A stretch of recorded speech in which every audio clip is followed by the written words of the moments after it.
Hi guys, నమస్తే, welcome back to my channel. So ఇవాళ వచ్చేసి నేను HDC 3 బిల్డింగ్కి వచ్చాను. సో అదే అండి మన దివ్యశ్రీ బిల్డింగ్కి. అదేంటో కానీ పీజీ దగ్గర నుంచి ఇక్కడికి ఒక 10 నిమిషాలు పట్టింది. కానీ ఇక్కడ నుంచి ఆఫీస్లోకి వెళ్ళడానికి నాకు 20 నుంచి 30 నిమిషాలు పట్టింది. సో క్యూ లైన్ అంత పెద్దగా ఉందన్నమాట. ఎందుకు అనుకుంటున్నారా? ఆ షటిల్ సర్వీసెస్ కోసం. అంత వెయిట్ చేసే బదులు నడుచుకుంటానే పోవచ్చు, కానీ ఎండలు బాగా అంటున్నాయి. అందుకు అంత సాహసం చేయదలుచుకోలేదు. అందుకే ఎంత లేట్ అయినా పర్లేదు, షటిల్ సర్వీసెస్ వచ్చేంత వరకు నిల్చొని అక్కడ ఎక్కేసి బయలుదేరాను. ఎందుకు HDC 3 బిల్డింగ్కి వచ్చాను అనుకుంటున్నారా? సో ఎందుకంటే ఏం లేదు, పెద్ద రీజన్ ఏం లేదు. యాక్చువల్లీ ఏదో ఈవెంట్ జరుగుతుందంట, దానికి రిజిస్టర్ అయినాము. ఇంకా మా మేనేజర్ వచ్చేసి కంపల్సరీ అటెండ్ అవ్వాలి, అటెండెన్స్ ఉండాలి అని చెప్పి మ్యాండేటరీగా చెప్పాడు. ఇంకా ఏం చేసేది లేక వచ్చానమాట.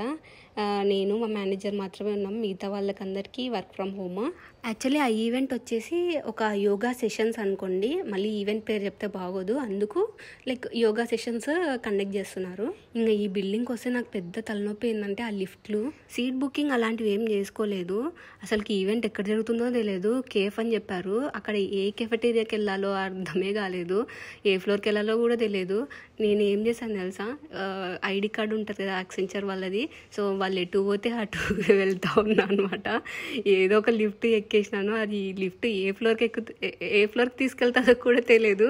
అలా ఎక్కేసి అట్లా ఇట్లా చేసి కింద మీద పడి ఈవెంట్లోకి అయితే వచ్చేసినాను. ఇంకా రాగానే మనకి ఒక drinks coupon and food coupon అయితే ఇచ్చినారు. నేనేమో పీజీ నుంచి బాక్స్ పట్టుకొని వచ్చినాను మధ్యాహ్నం లంచ్కి, కానీ ఇక్కడ వాళ్ళే ప్రొవైడ్ చేస్తున్నారు అనమాట లంచ్. ఇంకా మనం బ్యాక్ బెంచర్స్ని, సో అందుకే లాస్ట్లో పోయి కూర్చున్నాము. యోగా అంటే నేనైతే ఆసనాలు చేపిస్తారేమో అని ఎంతో ఊహించుకొని వచ్చినాను, కానీ ఏం లేదు, కూర్చున్న ప్లేస్లోనే అట్లా ఇట్లా వంగడం అంతే. ఒక మెడిటేషన్ కైండ్ ఆఫ్ థింగ్ ఏదో చేపించినాడు. నాకేమో ఆయన కాన్సన్ట్రేట్ అంటుంటే నాకు తెగ నవ్వు వచ్చేసింది. లాస్ట్లో కూర్చున్నాను కాబట్టి సరిపోయింది, లేదంటే నన్ను వాంచి పాడేసేటోళ్ళు నా నవ్వు చూసి. ఇట్లా కాదు, ఇవన్నీ మనతో కాదని చెప్పేసి జ్యూస్ తాగడానికి అయితే వెళ్ళిపోయినా. ఇంకా ఆఫ్టర్నూన్ లంచ్కి పెద్ద టైం లేదు, ఇంకా అందుకే అక్కడే కూర్చొని వర్క్ చేసుకుంటూ కూర్చున్నాను.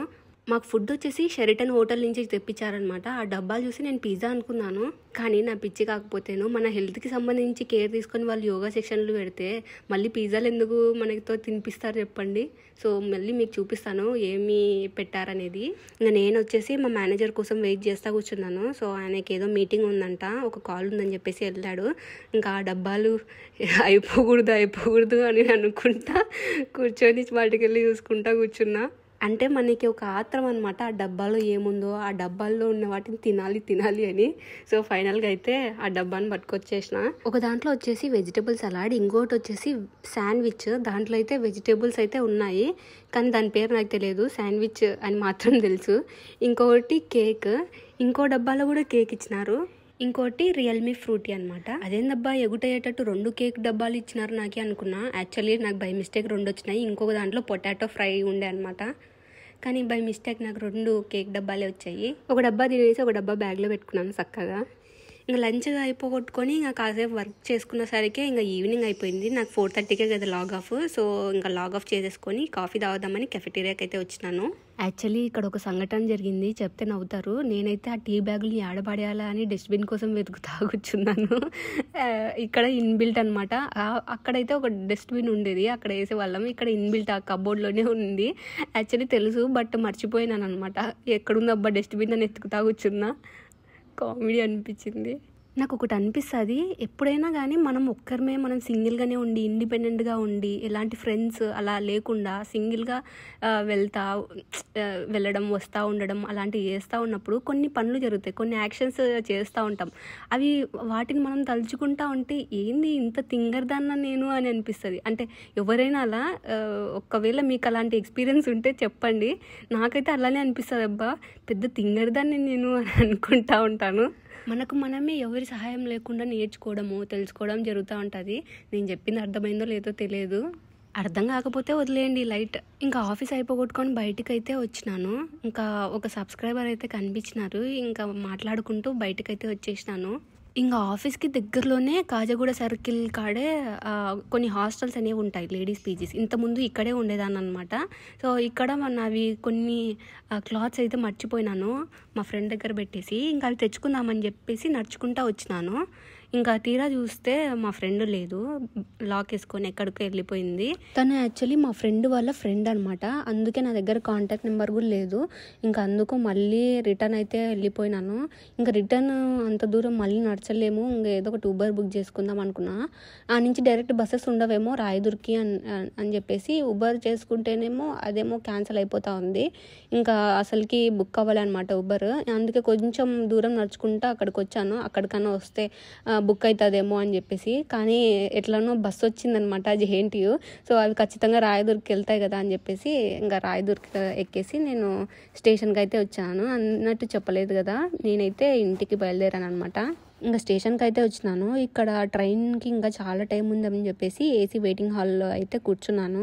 సో 1 అవర్కి 30 రూపీస్ ఛార్జ్ చేశారు. ఇంకా ఇక్కడైతే చేపలు పాపం నీళ్ళే లేవు, కానీ ఎలాగో బతుకుతున్నాయి. కొన్ని నీళ్లు పోసిండొచ్చు కదా వాళ్ళు పాపం. ఇంకా ట్రైన్ వచ్చేసి 2-3 ప్లాట్ఫామ్కైనా రావచ్చు, లేదంటే 4th ప్లాట్ఫామ్కైనా రావచ్చు. మళ్ళీ అటు సైడ్ దాటుకోవాలన్నమాట, ఎటు సైడ్ వచ్చినా కానీ.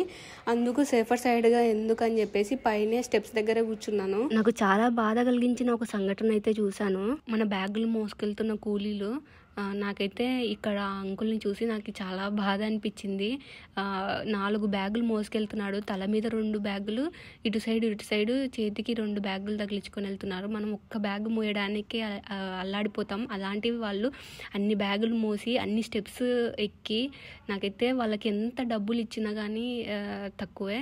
మనం ఇటువంటి వాళ్ళ దగ్గర బేరాలు ఆడకూడదు అనిపిస్తుంది. ఆయన ఏజ్కి మనం హ్యాట్స్ ఆఫ్ చెప్పాలి.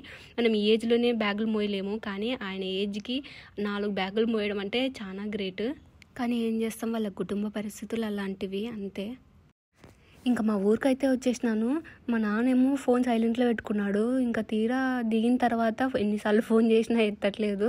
సరే లాస్ట్ టైం కాల్ చేస్తే ఎత్తినాడు. ఇంకా వచ్చేస్తున్నా అని చెప్తే ఇంకా సరే నేను నడుచుకుంటా వస్తా అంట చిన్నగా, నువ్వు వచ్చేసే దారిలో ఎక్కేస్తా అని చెప్పి ఇక్కడ నడుచుకుంటూ వెళ్తున్నాను అనమాట. మా ఇల్లు దగ్గరే, సో పెద్ద దూరం ఏం కాదు. సో అలా నా డే గడిచింది. ఐ హోప్ మీకు ఈ వీడియో నచ్చిందని అనుకుంటున్నాను. నచ్చినట్లయితే ప్లీజ్ లైక్ చేయండి. Thank you for watching. Bye.